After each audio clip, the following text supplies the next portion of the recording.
crossing the Disney finish line and receiving one of these medals is seriously one of the best feelings in the world.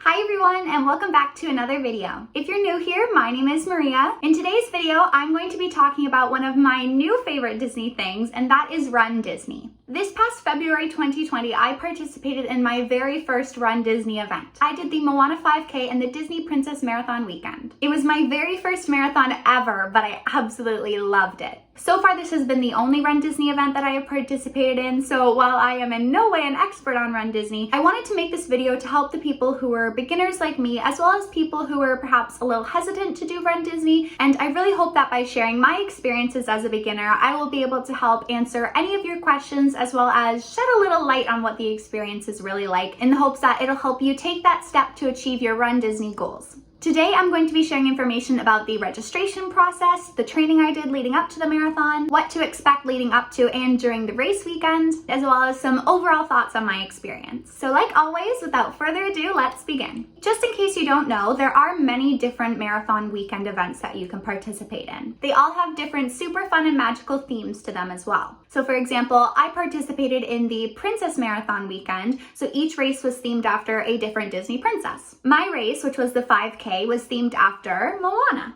Other marathon themes include the Wine and Dine weekend as well as the Walt Disney World weekend. If you're interested in looking into any of the race dates or the registration dates, you can find them all on the runDisney website. To begin, I'll talk a little bit about the registration process because I know it was something that definitely stressed me out the first time I was registering, so I hope this can help you a little bit. Like I said, all the registration dates can be found on the runDisney website. Registration usually opens up at 10 a.m. on your event's registration date. However, annual pass holders, Disney Vacation Club members, and Golden Oak residents do receive early access a few days before. So the reason why people always say that registering for runDisney events is so stressful is for a couple of reasons. First of all, the events tend to sell out very quickly, especially for the extra popular events such as the Princess Marathon weekend. It's also very stressful because once you click to begin your registration process, you can end up waiting for a very long time in what's called a waiting room. The runDisney website basically just does that so they don't get a surge of people trying to register and have the website crash,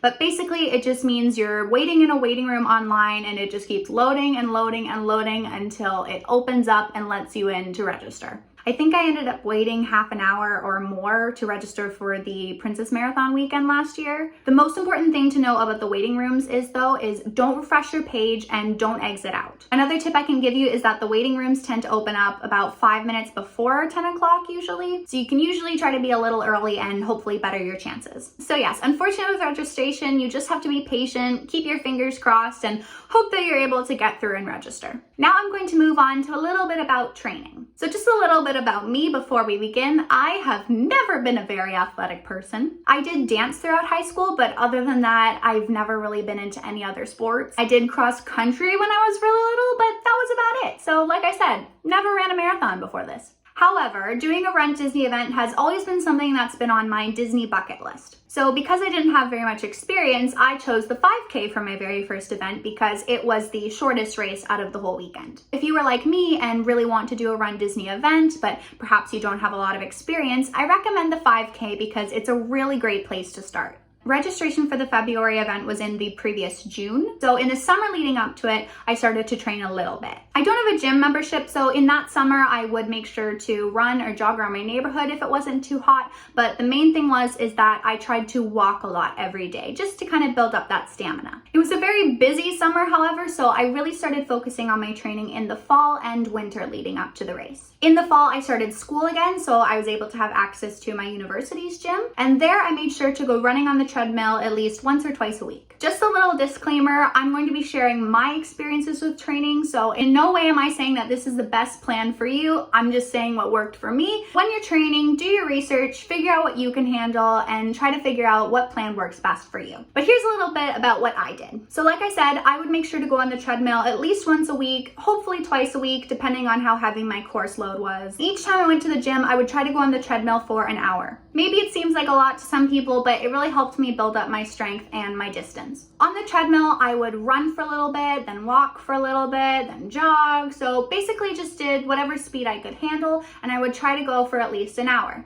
Each time I was on the treadmill, I would try to improve my time by even just a couple minutes if I could. Another thing I did though is that I trained as if I were doing more than a 5K. I think my average time for a 5K on the treadmill was about 35 minutes, which I'm pretty sure is kind of like the average for people. But in an hour, I would get done about 8K instead. This was a good mindset for me to have because I knew it would kind of help me train as if I were doing a longer marathon, so then my 5K time would be even better. One thing I will say about running on the treadmill though is that it's also important to get experience running off the treadmill. It's obviously very different than running an actual race. Because the race is in the winter and I live in Canada, I didn't really have the opportunity to do much running outside because of all the snow. So unfortunately, I just kind of had to stick to the treadmill, but it does really help a lot if you can go out and practice running around your neighborhood or around the track, because it's very different running outside in an actual marathon than it is on a treadmill. A frequent question I get asked about training is other exercises that you should do to prepare yourself. Other than training as a runner, it's really important to do other strengthening exercises so your entire body can stay in shape. It's always important to stretch before and after you run, but another muscle that you should work on in preparation to your race is your core. Like I said, I did dance throughout high school, so back then I had a much stronger core.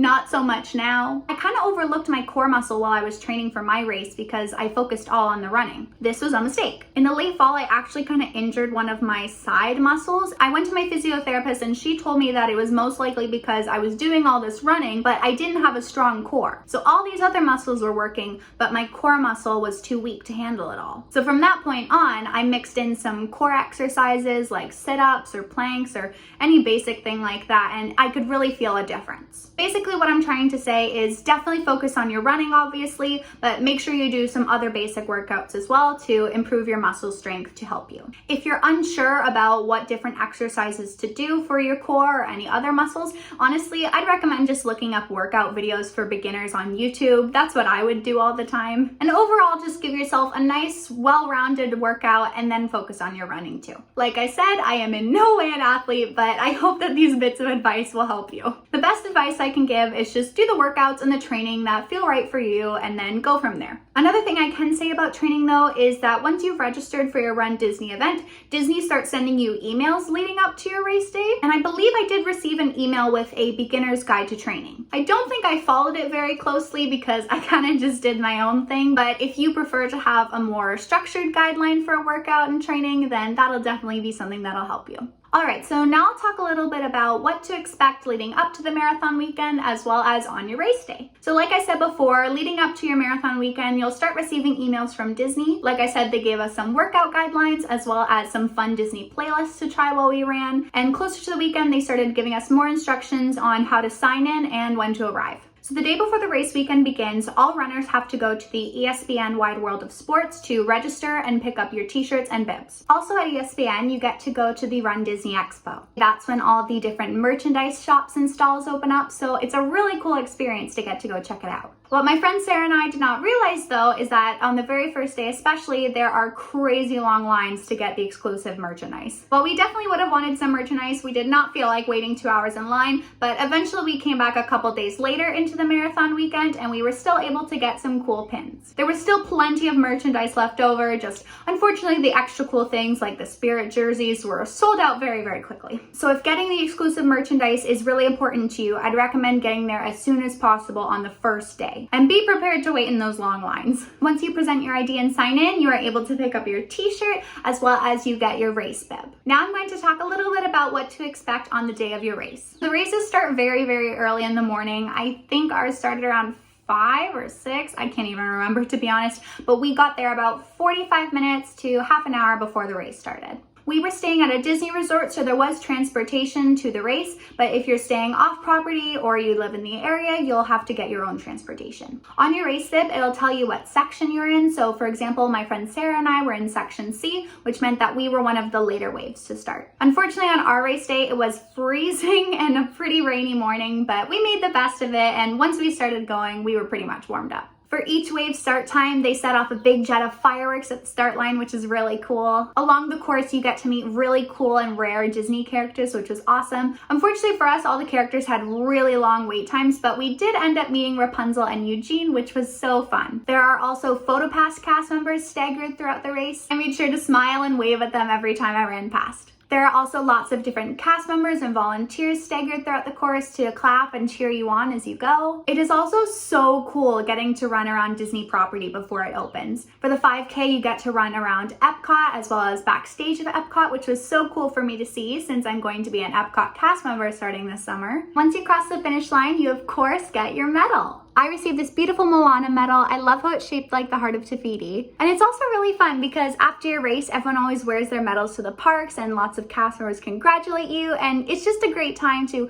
feel proud of yourself for achieving such a great accomplishment. So I'll wrap things up with just some overall thoughts about my experience. I can honestly say that even though I'm not the most athletic person, I absolutely loved and enjoyed every moment of this experience. The energy and excitement that everyone has is just so much fun. So many people dress up in fun costumes or even just wear like a Disney-bound athletic wear like my friend Sarah and I did. Even just doing the 5K, I felt so proud of myself, and it truly is an amazing accomplishment for anyone. Overall, I really recommend runDisney. It's such an amazing experience and a great thing to check off your bucket list like I did. If you have any more questions, please let me know. I'd be happy to answer them for you from a beginner's perspective. I really hope this video was able to help you maybe push yourself outside your comfort zone and just give it a try. If you have any runDisney events coming up in the future, I wish you the best of luck. And until my next video, I wish you all a magical day, and I'll see you real soon. Bye!